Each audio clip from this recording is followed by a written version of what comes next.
From the PEP Radio Newsroom, this is the afternoon news for September 8th, 2025, and these are the stories we are covering at this hour. Chief Justice John Roberts let Trump remove a member of the Federal Trade Commission. It's the latest in a string of high-profile firings allowed for now at the Supreme Court. Trump moved to fire Rebecca Slaughter in the spring, but lower courts ordered her reinstated after she sued because the law only allows commissioners to be removed for problems like misconduct or neglect of duty. The Justice Department has argued that the Federal Trade Commission and other executive branch agencies are under Trump's control, and the Republican president is free to remove commissioners without cause.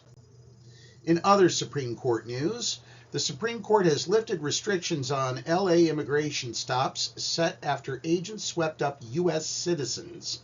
The Supreme Court on Monday cleared the way for federal agents to conduct sweeping immigration operations in Los Angeles, the latest victory for President Donald Trump's administration at the High Court.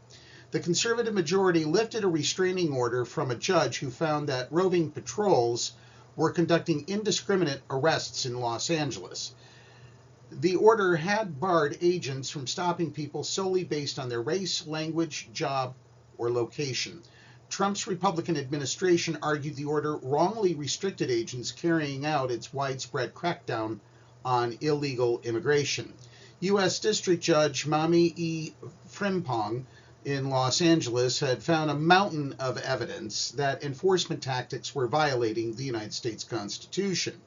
The plaintiffs included U.S. citizens swept up in immigration stops. An appeals court had left Frimpong's ruling in place.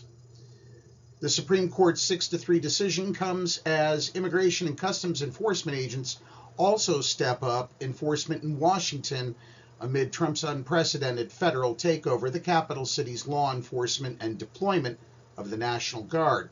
In a stinging dissent, joined by her two liberal colleagues, Justice Sonia Sotomayor wrote, "Countless people in the Los Angeles area have been grabbed, thrown to the ground, and handcuffed simply because of their looks, their accents, and the fact that they make a living by doing manual labor. Today, the court needlessly subjects countless more to these exact same indignities." The Trump administration has announced America Prays initiative. During the president's speech, Secretary of Housing and Urban Development Scott Turner detailed plans to infuse prayer with celebrations of the United States' 250th anniversary next year. He said the America Prays initiative would try to get 1 million people per week to pray for the country. This about the miracles that would take place over the next years, Turner said. When Turner finished, Trump finished his speech and said, "We will never apologize for our faith." Senate Majority Leader John Thune says he's ready to change the chamber's rules to allow quick confirmations of dozens of President Trump's executive branch nominees, moving this week to speed up votes after months of Democratic delays. Thune says he'll start the process of changing the rules when the Senate goes into session on Monday afternoon, with a final vote likely coming later this week. "We must return to the Senate's traditional confirmation process that existed before this unprecedented blockade," Thune said in an op-ed published on Breitbart.com Monday morning. I have two words for him: Merrick Garland. And regarding the issuance of guidance on prayer in public schools, Donald Trump, the president, made the announcement Monday during remarks at a meeting of the White House Religious Liberty Commission. He said the Education Department will issue new guidance protecting the right to prayer in our public schools. Public schools have been barred from leading students in classroom prayer since 1962, when the Supreme Court said it violated the First Amendment. But the Education Department has long promoted guidance saying students can pray together during lunch and other free times. Trump issued revised guidance on the topic in 2020 that largely mirrored what was already on the books.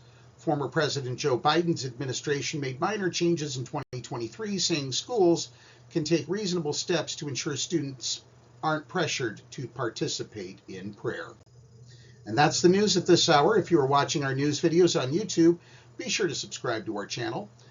PEP Radio is now available on the Live 365 app, the PEP Radio page at paequality.com, Roku, and Alexa.